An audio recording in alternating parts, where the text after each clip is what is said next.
In this photography lesson, we'll cover how to take beautiful photos with any camera. Have you ever had thoughts like these? I can't take beautiful photos because I only have an entry-level DSLR. My photos never look as good as those professional shots on Instagram. Or maybe It's probably time to buy a more expensive camera.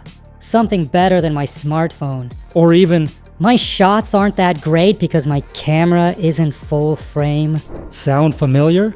If yes, that's exactly what's holding you back from taking great photos. Hi there, my name is Alexander Ippolitov. I'm a member of the European Association of Professional Photographers, and my photos and articles have been featured in publications like National Geographic and Discovery. So let's not waste any time. Let's jump right in. Now, have you ever wondered what exactly is wrong with your photos? Why they don't look as beautiful or as interesting as you want them to? In most cases, the problem isn't your camera and not even your settings. It's what you shoot and how you compose your frame. So today, I'll give you 7 simple techniques that will instantly make your photos look better. Let's go step by step, from the easiest to the more advanced. I know, you've probably heard this one 1,000 times. The rule of thirds. Yeah, everyone knows that. But if you know it, why don't you use it? It's the most basic and fundamental rule of composition. Until you start applying it automatically, getting good shots will mostly be a matter of luck. Here's how it works. Divide your frame into 9 equal parts using 2 horizontal and 2 vertical lines. Where these lines intersect, you'll have 4 points. Place your main subject on one of those intersection points. If there's a secondary subject in the frame, try placing it on another intersection point. Most cameras and phones even have a grid option in their settings. Turn it on. It'll help you compose your shots more intuitively. Using the rule of thirds will instantly make your photos more balanced and visually appealing. Of course, there are times when centering your subject makes sense. For example, when the scene is symmetrical. But for now, let's move on. This one is related to the first. The Fibonacci spiral, also known as the golden ratio or golden spiral, is a composition technique based on the Fibonacci sequence, and it's been used for centuries in art, sculpture, and architecture. It was borrowed from nature itself. This technique helps you create naturally pleasing, harmonious compositions. Here's the trick.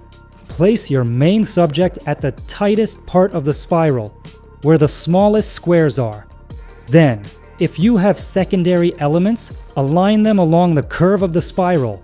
Using the golden spiral brings a sense of natural flow and beauty to your photo. It just feels right to the eye.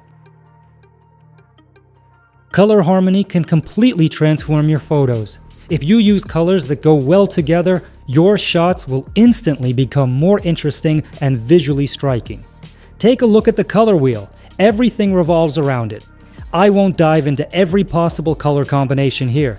I cover that in detail in my full training program, I'm a Photographer, which helps you learn photography step by step under the guidance of professional instructors. The link's under this video. But for now, let's talk about complementary colors, colors that sit opposite each other on the color wheel. For example, red and green or purple and yellow. Even if they're not perfectly opposite, that's fine. They'll still create a nice visual contrast. So when you're out shooting, look for objects with contrasting colors and include them in your composition. Here are a few examples. A red bird against a green background, or a bright car that stands out against a wall. And here's a quick pro tip. If your colors don't perfectly match according to the color wheel, you can adjust them slightly in post-production. Tools like Photoshop and Lightroom have great features for selectively adjusting colors.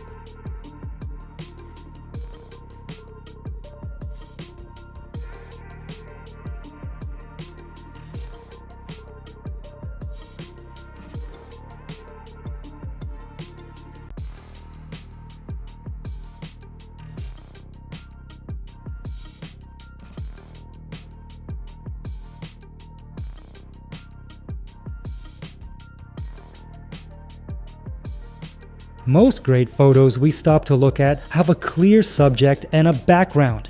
But when you add something to the foreground, it suddenly feels three-dimensional. So try placing an object in the foreground of your frame. It can be something small, but it'll make your image more dynamic and immersive. Look at these examples. Which one looks better, without a foreground or with it? The difference is huge. Take a look at this photo. There's empty space in front of the bird, the direction it's looking. Or this one, there's open space in the direction the chameleon is moving. When composing your shot, notice where your subject is looking or moving and leave some space there. That's called negative space. Negative space helps create more balanced, emotionally engaging photos. It can evoke calm, tension, or anticipation, depending on how you use it, and it works with almost any kind of photography: wildlife, portraits, street shots, cars, you name it.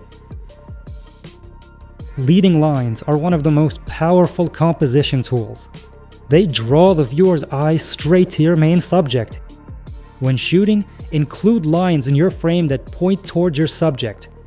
These could be roads, fences, walls, railings, stairs, trees, or pathways. Anything that naturally guides the viewer's gaze. Lines can be horizontal, vertical, diagonal, or even leading into the distance, which also adds depth to your image. This technique always enhances your photos. You've already seen an example of this earlier in this video. And when you combine leading lines with other composition roles, your photos start to look truly professional. Here are some more examples for inspiration.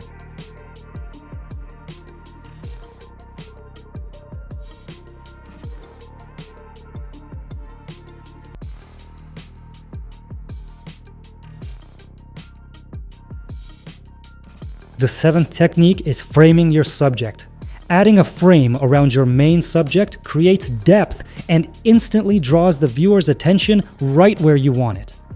A natural or architectural frame adds perspective and focus.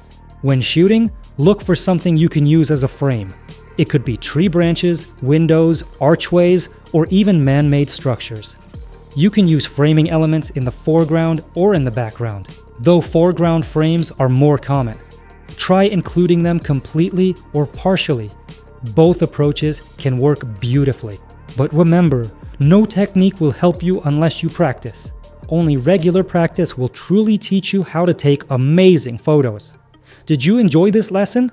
Then hit the like button, subscribe to my channel, and click the bell icon so you don't miss new photography tutorials. See you in the next one, and keep shooting!